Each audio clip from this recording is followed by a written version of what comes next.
Shivaya.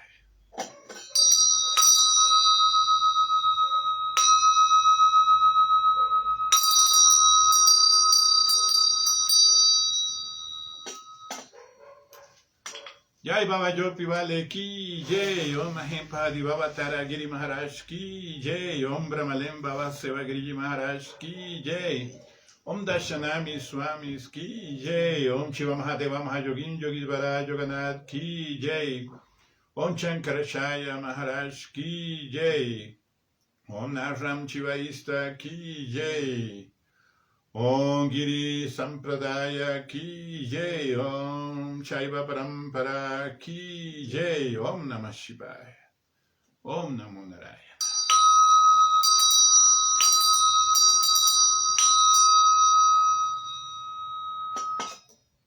Bienvenidos, bienvenidas al Satsang. Es el momento de estudiar los Vedas, profundizar en los temas teológicos, filosóficos, del yoga, del shivaísmo. Cuando tenemos la oportunidad de estudiar esto desde una visión de los sannyasis, de los swamis, nos queda más claridad, podemos aclarar cosas que de otra manera no habíamos aclarado.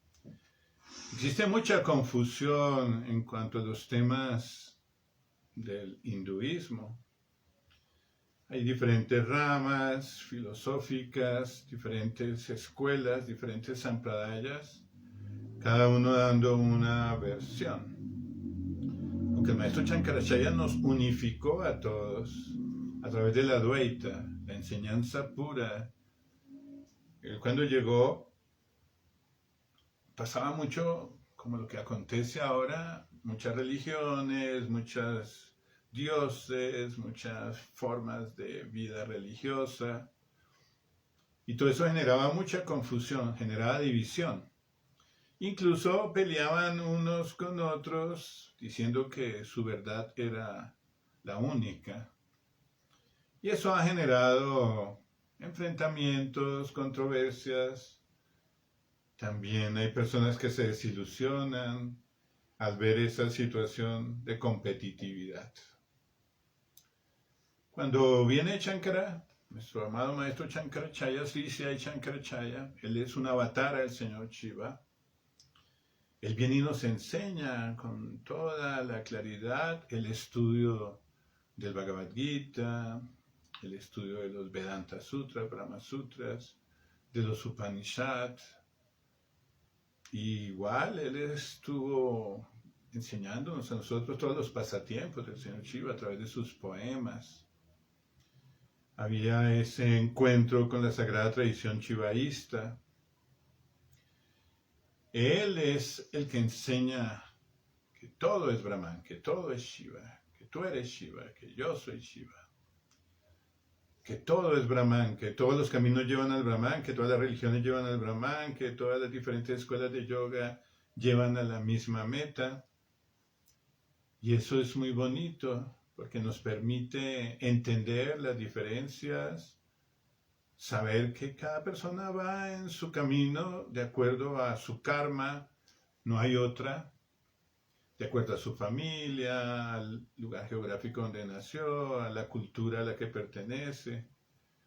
Y todo eso pues va generando diferencias. Algunos son cristianos, otros son judíos o cualquier otra religión. Y dentro del hinduismo están las diferentes tradiciones. Hoy, por ejemplo, estamos celebrando ya el Ganesha Chaturthi, los Ganapatias, los seguidores del señor Ganesha, están de celebración. Y hay escuelas Shaktas, y hay escuelas tántricas, hay escuelas vishnuistas. Y todas, desde la visión de la Advaita, son respetadas. Pero cada quien ha de seguir el camino que se siente mejor. Y nosotros somos shivaístas, defendemos la sagrada tradición shivaísta, el Shaiva Sanatana Dharma. Y desde la visión Advaita estudiamos los diferentes textos. Respetamos a los demás y esperamos también que respeten nuestra posición, nuestra tradición. Nuestra tradición viene del Señor Shiva en el mismo momento de la creación del universo. El Señor Shiva nos ha revelado este conocimiento de maestro a discípulo. El Señor Shiva le enseña a Brahma, el Señor Shiva le enseña a Vashista, le enseña a Vyasadeva, le enseña a Shankaracharya, nos enseña a nosotros. Este conocimiento que se llama Parampara de sucesión discipular es muy importante, porque no es un camino de especulación filosófica, yo creo, yo pienso, a mí me parece, yo investigo en esto o aquello es de mi ego, sino es una revelación al lado de la realización. Es como algo así como si alguien conoce el camino para llegar a tal lugar, entonces a él le queda fácil guiarnos a ese lugar. Pero si esa persona solo es en teoría que conoce el camino, cuando llegue a la realidad del camino, no nos va a poder conducir a la meta. Entonces es muy importante saber que hay que conocer el camino para llegar a la meta, haber caminado ese camino para llegar a la meta. Entonces nuestros gurus todos nos guían hacia el Nirvikalpa Samadhi, hacia el monte Kailasa, decimos nosotros simbólicamente, esa ascensión al monte Kailasa, a visitar al Señor Shiva, en ese hermoso lugar que llamamos nosotros Shivaloka. Y el Señor Shiva después nos lleva más allá.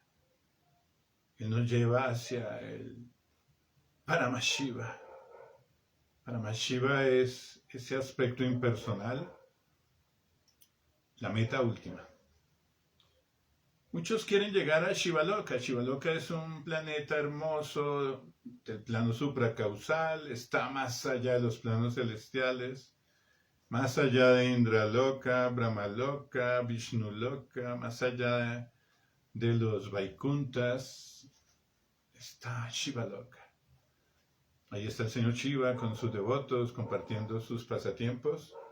Pero esa no es la meta final. Estamos aún en Shivaloka, hay todavía una dualidad. Veo a Shiva allá y yo como devoto acá.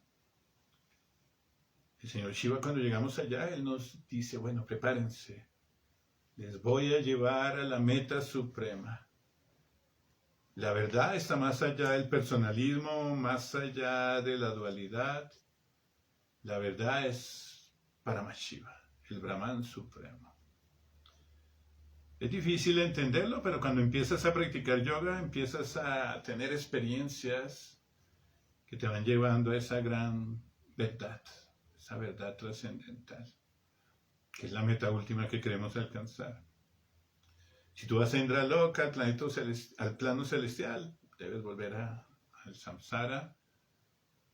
Igual, si llegas tú a Vishnuloka, Brahmaloka, Shivaloka, tienes que volver al samsara, si no has logrado la meta. Cuando llegas a Paramashiva, ya no regresas al samsara.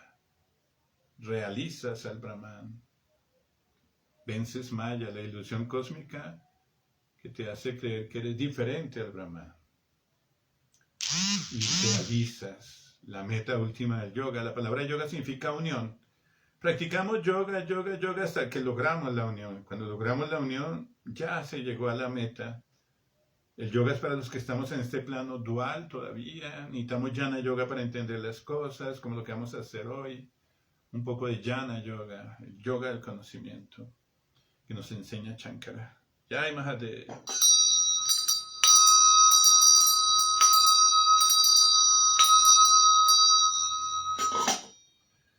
Invocamos a la Divinidad Suprema que abra nuestra mente para entender este gran conocimiento. Invocamos a todos los devas para que nos permitan llegar a esa gran sabiduría, a realizar esa gran verdad. Om Namo Bhagavate Rudraya. Om Namo Paramashivaya. Om Hrim Shrim Krim Klim Aim Saraswati Namaha. Om Gan Ganapataye Namaha. Om Namah Shivaya. Bueno, vamos a estudiar hoy un pasatiempo, es bastante misterioso y fuerte. Hay personas que a veces no entienden toda esta simbología, es una realidad de este plano. Van a ver, hay imágenes muy fuertes, simbólicas que vamos a estudiar. Se llama Gushmesvar Linga. Érase una vez una montaña en el oeste de Bharata, Devagiri. Cerca de esta montaña había una rica aldea. Allí vivía un brahmana llamado Sudharma. Sudeja era su esposa. Como ella no tenía descendencia, pidió a su esposo que se casara con su hermana más joven, llamada Gushma. Gushma era una devota de Shiva y usaba adorar a 101 partivalingas todos los días. Se embarazó y dio a luz a un niño. Sudeja estaba contenta como todo el mundo, pero mientras alababan a Gushma, los vecinos empezaron a despreciar a Sudeja y a llamarla mujer estéril. Esto generó celos y rencor en la otrora buena Sudeja. Una vez crecido el muchacho, su matrimonio fue celebrado. Sus parientes políticos honraron a Gushma, pero despreciaron a Sudeja. Sin embargo, la novia y el novio tenían la máxima estima y respeto por Sudeja. Pero Sudeja fue fuera de sí por la envidia, mató al joven hombre sin que ni siquiera su propia mujer se diera cuenta. Ella cortó el cuerpo en pedazos y arrojó la bolsa que los contenía en un pozo donde Gushma usaba lanzar los partivalingas que había adorado. El día amaneció. Sudharma y Gushma fueron a cumplir sus tareas diarias. Gushma estaba absorta en la adoración y meditación del partivalinga. La joven esposa se despertó y vio las manchas de sangre y los pequeños pedazos de carne humana. En gran tribulación fue donde sus parientes políticos. La suegra no le prestó atención porque estaba completamente concentrada en su adoración del Shivalinga. Finalmente, en la tarde, luego de completar la adoración de los 101 partivalingas, ella los depositó en el pozo. Mientras estaba de regreso a casa, se topó con su hijo resucitado. Shiva se manifestó y la invitó a pedir un deseo. Ella pidió que él se quedara allí en su nombre. Él se quedó allí como un Yotilinga, como Gushmesvar. El pozo llenado con partivalingas adorados vino a ser conocido como el pequeño pozo llamado Shivalaya. Om Namah Shivaya. Om Namah Narayana. Jai Mahadeva.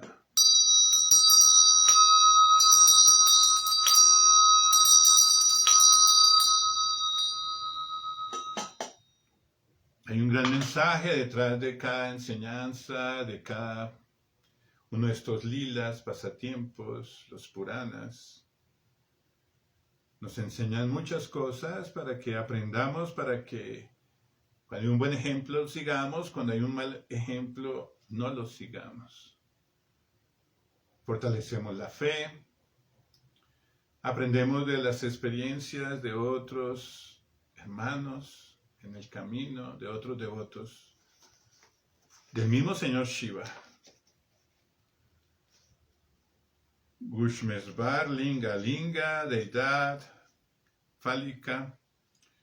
Gushmesvar, el nombre de la devota, también le decimos a este linga Girishnesvar, el Shivalinga de la montaña. Érase una vez una montaña en el oeste de Bharata, llamada Devagiri. Nosotros somos giris de la escuela de las montañas, nuestro sufijo giri, que fue dado por nuestro amado maestro Shankaracharya para nuestra sagrada tradición.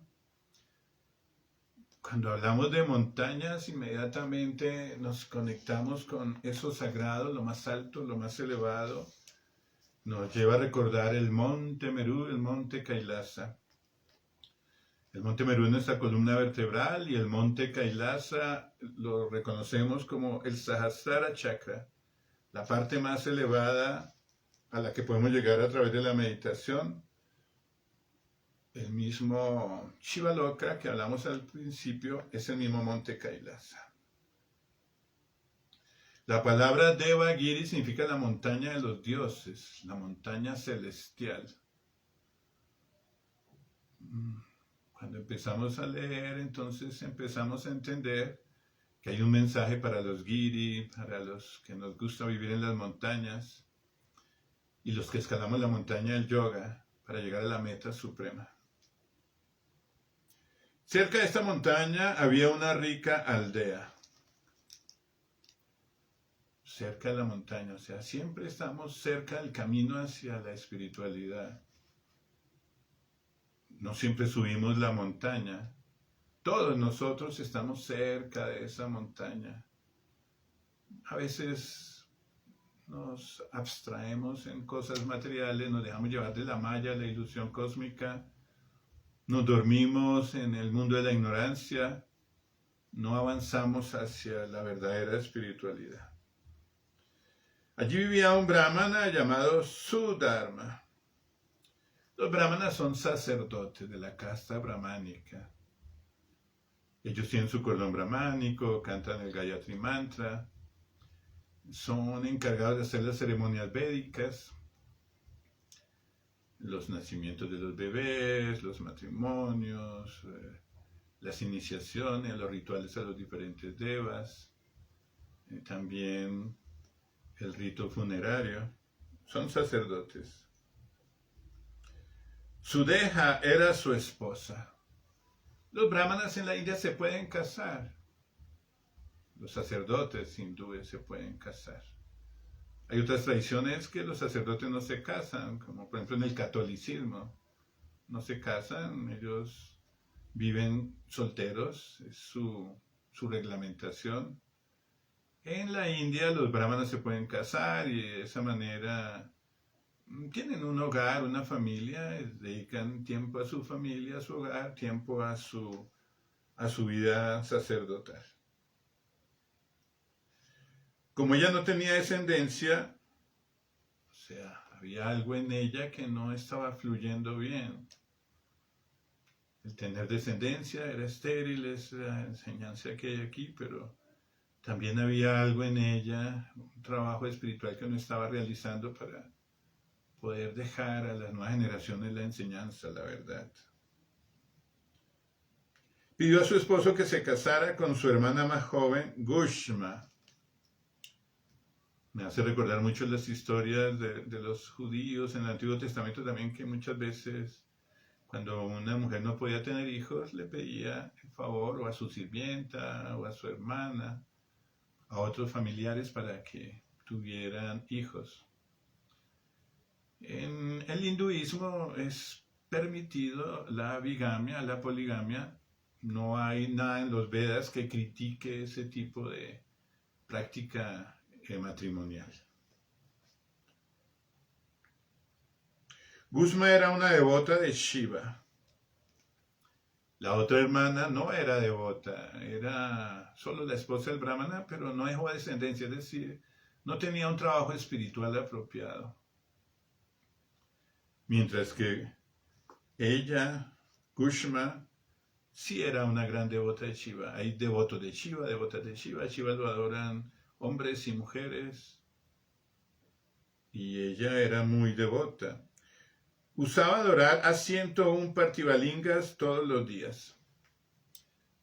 Los partivalingas son lingas hechos de barro. Entonces, un yogi puede coger un poco de barro y hacer el shivalinga.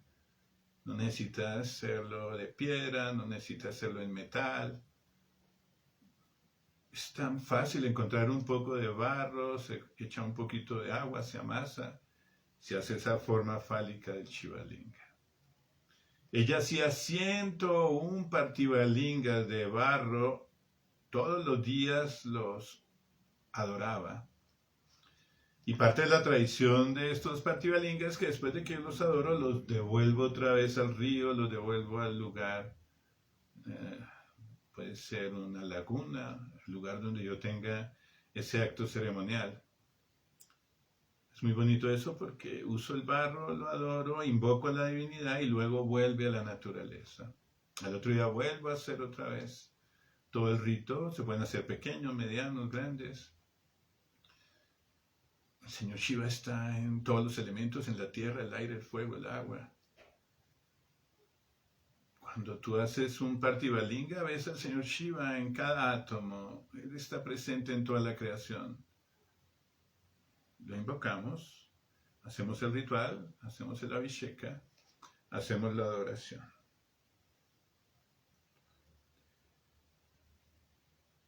Se dice que se embarazó y dio a luz un niño. El embarazo, la capacidad de engendrar y dar a luz, tanto dentro de lo biológico, pero también está en la enseñanza de dar luz, de dar vida, de crear una nueva generación, de la transmisión del conocimiento, de la enseñanza pura, de las verdades más trascendentales. Cuando habla de la mujer estéril es que no es capaz ni siquiera de enseñar con un buen ejemplo a otras generaciones.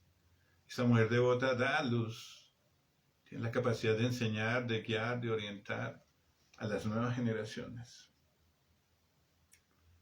Cuando hablamos de un niño también, el nacimiento del Cristo, el nacimiento de lo esencial, de lo primario, de lo espiritual en nuestros corazones. El nacimiento de Kundalini, la fuerza de la vida que surge cuando hay devoción. Entonces, cuando hay un buen devoto haciendo su adoración, hay una práctica de revivificación y se da vida a esa como experiencia mística. Simbólicamente la podemos llamar, dio a luz a un niño, a un hijo. Sudeja estaba contenta como todo el mundo. Cuando hay vida, estamos felices. Desde lo biológico, pero también desde lo espiritual. Pero mientras alababan a Gushma, los vecinos empezaron a despreciar a Sudeja y a llamarla mujer estéril. Vean lo malo que es criticar, que es juzgar, que es hablar mal de los demás, que es hacer bullying, que es burlarse de las personas. Esto lleva a venganzas, lleva a odios, a resentimientos, a traumas. La enseñanza detrás de todo esto es, oye, no critiques a nadie, no te burles de nadie, no sea una persona malvada con los demás. Así sea estéril en este símbolo es que no sigue la vida espiritual, que es una persona materialista, que se olvidó del camino del yoga. Hay muchos que, porque son yogis, se creen más que los que no son yogis y critican y juzgan y hablan mal de los demás. Y no es la vida yógica. Nunca debemos burlarnos de nadie, entender que cada quien está en su proceso. Este era un bullying social, pero trajo consecuencias nefastas. Esto generó celos y rencor en la otrora buena Sudeja. Dos cosas feas, los celos y el rencor. Asuras, energías de baja vibración, muy humanas, poco divinas, muy materialistas, de baja vibración, nos conecta con lo oscuro del ser humano, causa malestar, un bloqueo en el avance espiritual. Celos y rencor. ¿Tienes celos? ¿Eres rencoroso o rencorosa? Ten cuidado. Es un camino que nos lleva hacia el infierno, nos lleva a la degradación, caer en los pozos, en los abismos de la maldad. Una vez crecido el muchacho, su matrimonio fue celebrado. este muchacho que nació de ese amor empezó a crecer, o sea, empezó a dar fruto de su experiencia, del amor de sus padres. Estamos hablando esotéricamente del el ser que crece dentro de mí, que empieza a desarrollarse, a elevarse en mi vida espiritual. Y viene el matrimonio, o sea, la capacidad de compartir, de crear una nueva familia, una nueva vida. Es decir, ese hijo interno que es el hijo crístico, el ser que se eleva, empieza ya a cumplir como una función social.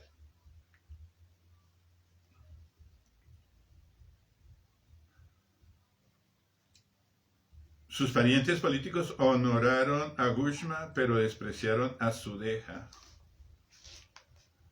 O sea, había esa situación todavía de envidia, de malestar, de críticas. No debemos nunca mal hablar de otras personas, ni hacerlas sentir de una forma odiosa, despreciable. Sin embargo, la novia y el novio tenían la máxima estima y respeto por Sudeja. Estos muchachos que se casaron, que es decir, como el proyecto nuevo de vida que había, tenían respeto por esta mujer que era estéril, es decir, no tenía una vida espiritual, no había dado una semilla de desarrollo de espiritualidad hacia las nuevas generaciones. Pero Sudeja fuera de sí por la envidia, fuera de sí. Hay un momento en que los seres humanos pierden la conciencia, pierden el control, pierden la luz de la inteligencia. Y en el momento en que estamos fuera de sí, estamos poseídos por asuras, energías de baja vibración que nos llevan a hacer cosas horribles. Nunca podemos permitirnos no tener la inteligencia para controlar esas fuerzas de oscuridad. Entonces ella estaba fuera de sí, con envidia, otra de las cosas feas que hablan, celos, rencor, envidia. ¡Wow! Esos son asuras, fuerzas de oscuridad. Nosotros llamamos asura a todas esas energías negativas. El ser humano como tal, en lo más profundo de su ser, es un ser puro, santo. Pero cuando pierde el control, cuando pierde su conciencia, a veces abre las puertas de los infiernos y estos asuras, fuerzas de baja vibración, nos dominan, nos controlan y nos llevan a hacer cosas inapropiadas.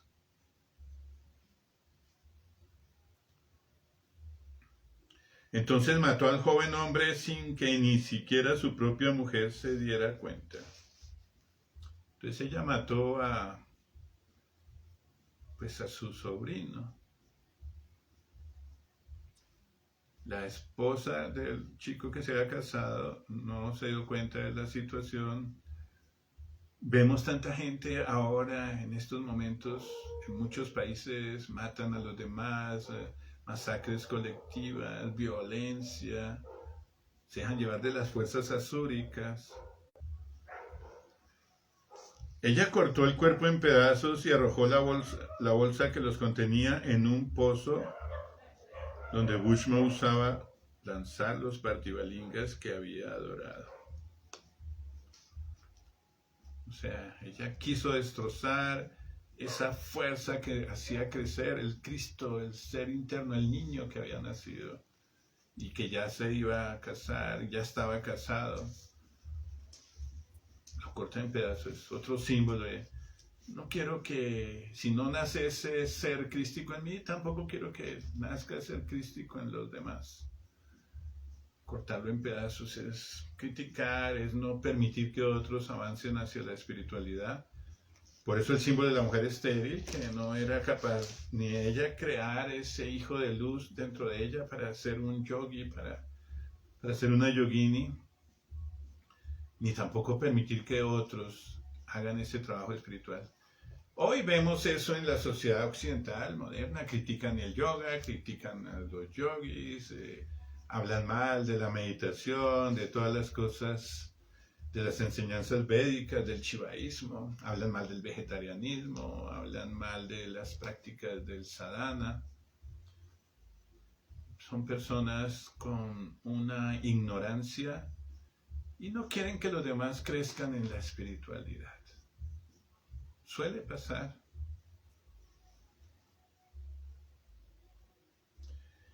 Ok. El día amaneció. Sudharma y Gushma fueron a cumplir sus tareas diarias. Entonces el brahmana con su esposa, ya el hijo estaba grande, se había casado, fueron a hacer sus rituales diarios de adoración a Shiva, al Partivalinga. Gushma estaba absorta en la adoración y meditación del Partivalinga. Qué bonito. Absorta, adoración. Absorta en la meditación. Nos da una clave importante: adorar y meditar. Hay un rito externo y un rito interno. El rito externo es el primer paso para luego llegar al rito interno. Cuando yo empiezo a hacer mi acto de adoración, empiezo a percibir a la divinidad que está dentro de mí. Dentro de nosotros están los Shivalingas, dentro de nosotros está Shiva, dentro de nosotros está el templo, los lugares sagrados, la gran montaña, la sagrada montaña a la que estamos hablando aquí. Entonces debes tú aprender a adorar. La adoración es glorificación, alabanza. No tiene tanto que ver con una ceremoniosidad vacía, rutinaria y dogmática, sino es algo natural de glorificación y alabanza. Y luego viene la meditación. En el shivaísmo la meditación es esencial. Tú tienes que aprender a meditar, visitar los templos internos, la adoración al Shivalinga interno, encontrar a Shiva dentro de ti. Nosotros en nuestra escuela de Shiva Yoga enseñamos el yoga integral, que incluye la meditación como parte esencial de nuestro sadhana.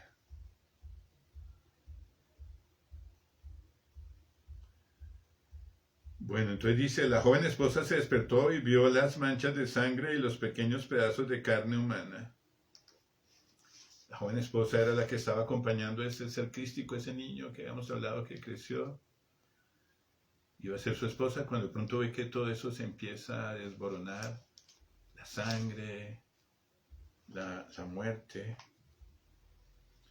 En gran tribulación fue donde sus parientes políticos. La suegra no le prestó atención porque estaba completamente concentrada en su adoración del Shivalinga.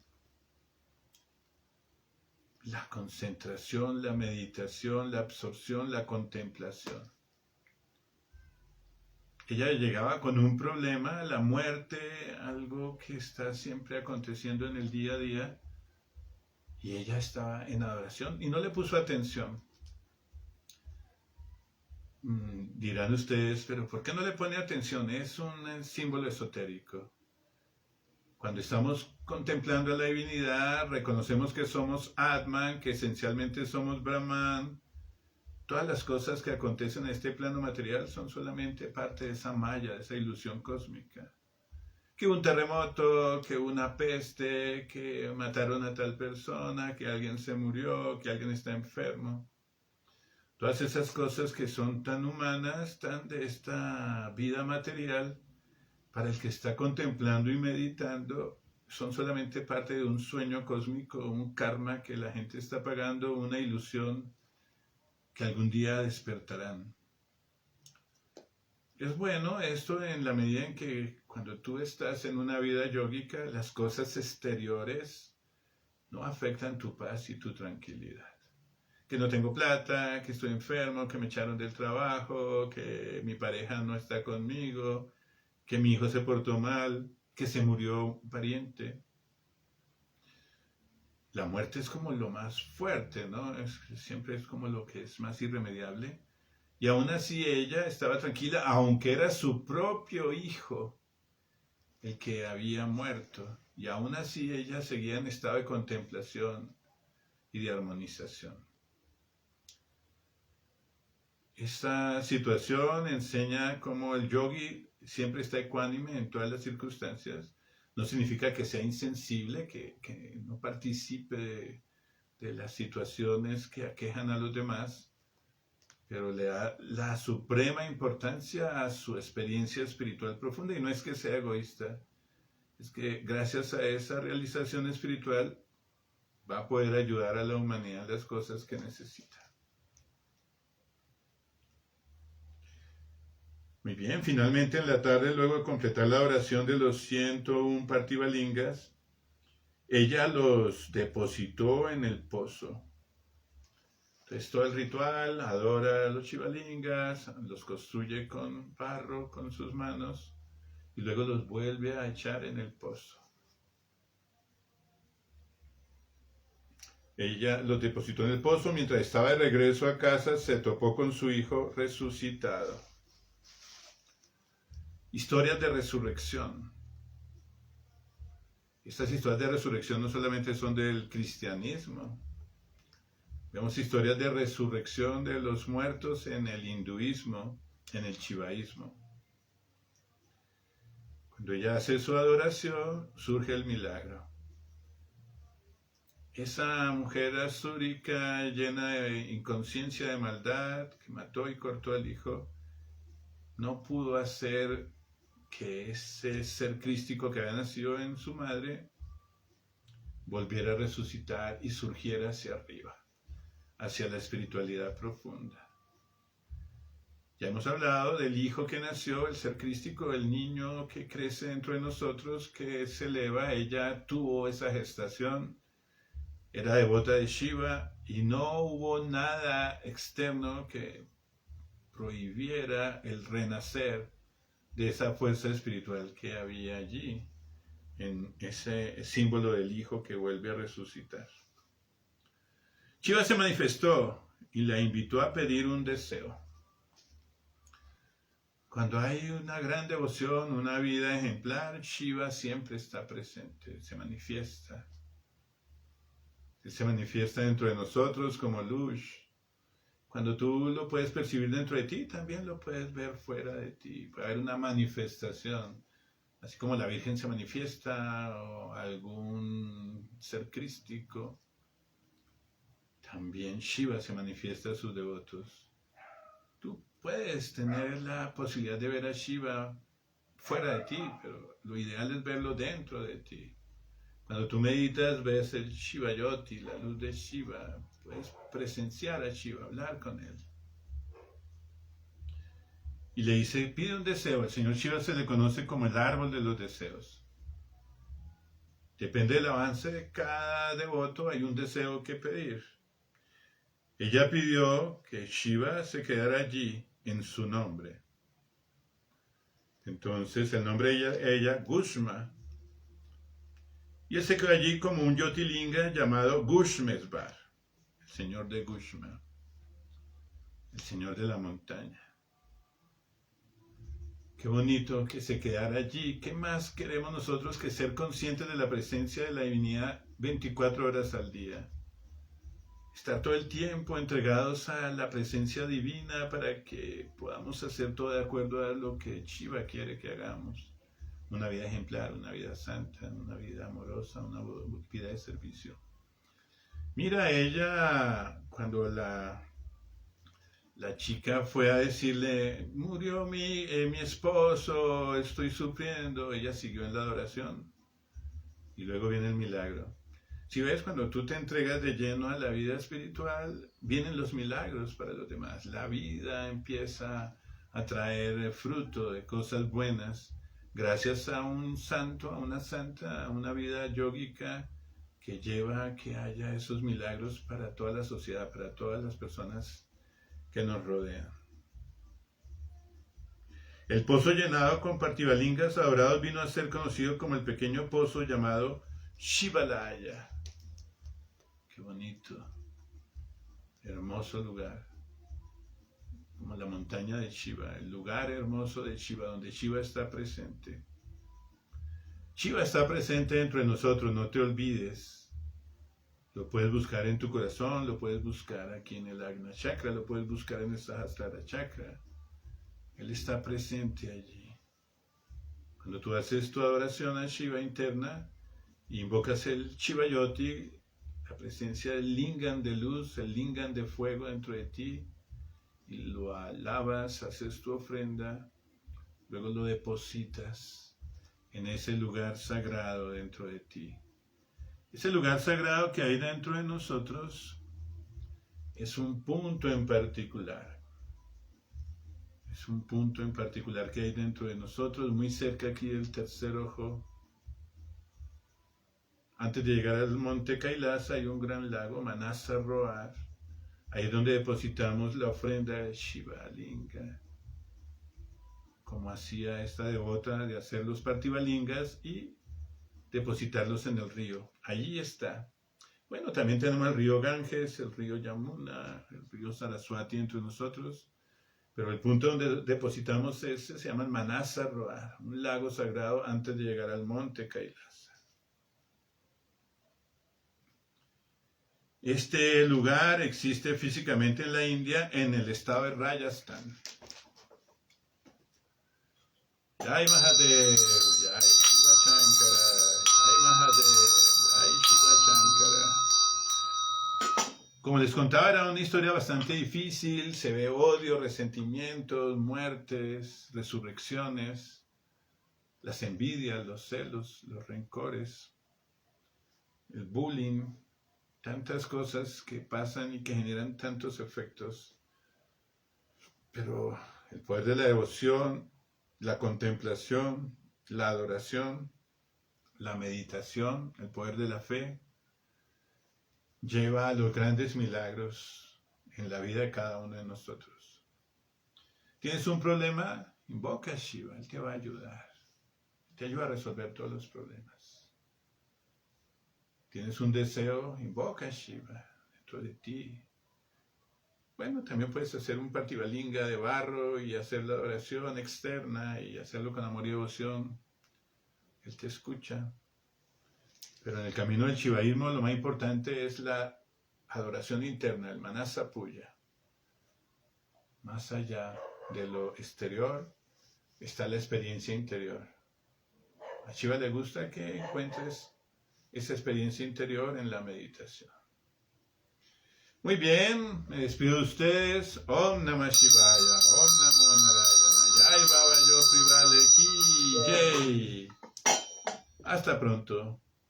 Har Har Mahadev, Jai Shiva Shankara. Om Namah Shivaya.